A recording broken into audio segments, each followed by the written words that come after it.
CAA citizenship amendment act దీని మీద ఎందుకిన్ని అపోహలు, అనుమానాలు, గందరగోళం ఉందో ఈరోజు తెలుసుకుందాం. లేదు, సిఏఏ అనేది భారతీయ ముస్లింస్ సంబంధించింది కాదు.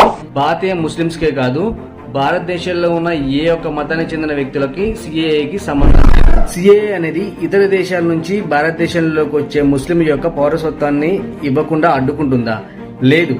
ఏ ఇతర దేశాల నుంచి ఏ ముస్లింస్ అయినా సరే భారతదేశంలోకి వచ్చి వాళ్ళ పౌరసత్వాన్ని రెగ్యులర్ బేసిస్ లో సాధారణ ప్రక్రియ ద్వారా అప్లై చేసుకోవచ్చు. వాళ్ళు సిటిజన్షిప్ పొందొచ్చు. దానికి సిఏఏకి ఎలాంటి సంబంధం లేదు.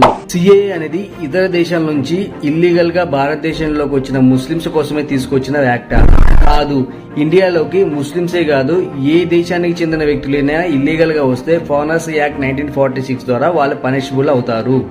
అయితే ఈ సిఏఏ అంటే ఏంటి, దీన్ని ఎందుకు తీసుకుని వచ్చారు?